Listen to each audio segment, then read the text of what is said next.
নমস্কার বন্ধুরা, আমি এখন চলে এসেছি ছোলা কচুর ডাঁটা কাটতে। আজকে কচুর ডাঁটা চিংড়ি মাছ দিয়ে রান্না করব। তো বন্ধুরা, এই কচুর ডাঁটা আমাদের সকলেরই খুব পছন্দের একটা জিনিস। আর এই কচুর ডাঁটা আমিষ নিরামিষ যেভাবেই রান্না করা হোক না কেন, খেতে খুবই ভালো হয়। তো বন্ধুরা, পুরো ভিডিওটি দেখতে থাকুন, আশা করি ভিডিওটা আপনাদের ভালো লাগবে। তো এখন আমি কচুর ডাঁটা কেটে নেব। তো বন্ধুরা দেখুন, ছোলা কচুর গাছগুলো কত সুন্দর হয়েছে, আর কিছু কিছু কচু গাছে ফুলও ধরেছে। তো দেখুন ফুলগুলো, এই কচু ফুলগুলোও খেতে কিন্তু খুব ভালো লাগে।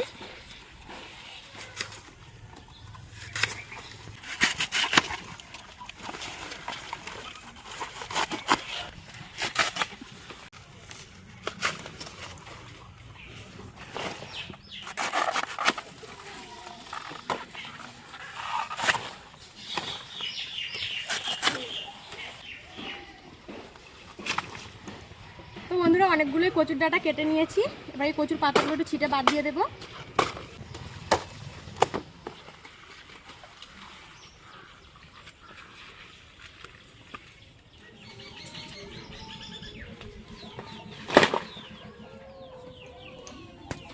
এবার কচুর ডাঁটাগুলো কেটে নেব।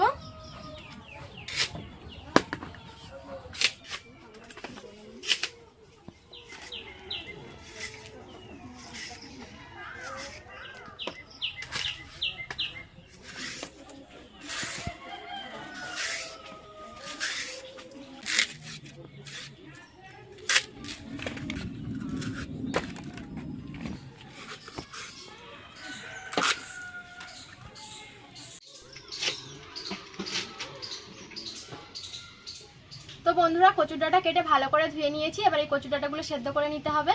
এদিকে উনুন ধরিয়ে কড়া বসিয়ে দিয়েছি। কড়াই দিয়ে দেবো জল,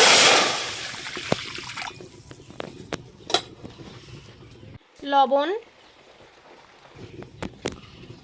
এবার কচুর ডাঁটাগুলো দিয়ে দেবো।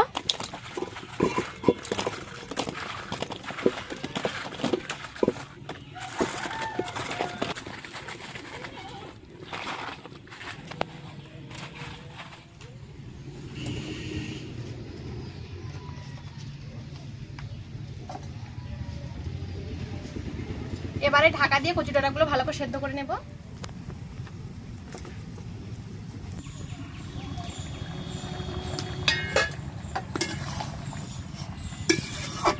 তো বন্ধুরা, কচুর ডাঁটাগুলো ভালো করে সেদ্ধ করে নিয়েছি। এবার ঢেলে নেব।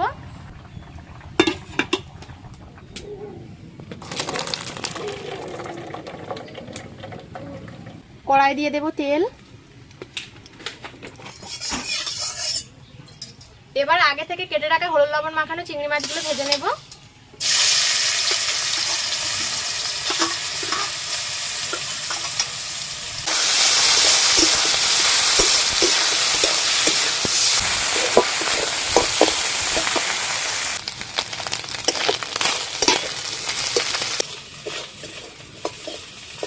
চিংড়ি মাছগুলো ভাজা হয়ে গেছে, এবার তুলে নেব।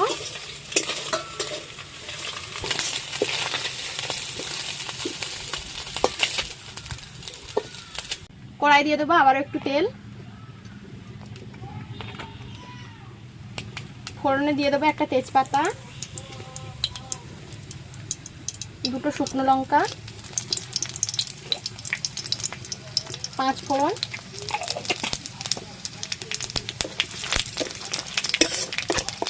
ফোড়ন ভাজা হয়ে গেলে দিয়ে দেবো পেঁয়াজ কুচি।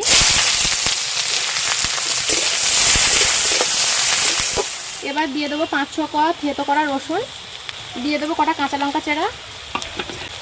আর সব কিছু ভালো করে একটু ভেজে নেব। পেঁয়াজ রসুন ভালো করে ভেজে নিয়েছি। এবার দিয়ে দেবো হলুদ গুঁড়ো, আর দিয়ে দেবো লাল লঙ্কার গুঁড়ো, জিরে গুঁড়ো দিয়ে দেবো।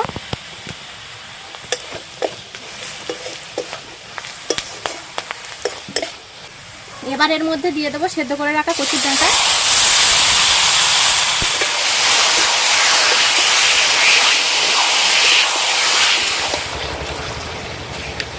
এবার এর মধ্যে চিংড়ি মাছগুলো দিয়ে দেবো।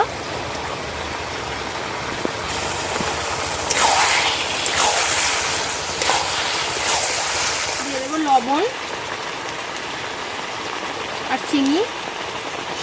এবার নাড়াচাড়া করে কচু ডাঁটা যে এক্সট্রা জলটা আছে সেই জলটা ভালো করে শুকিয়ে নিতে হবে।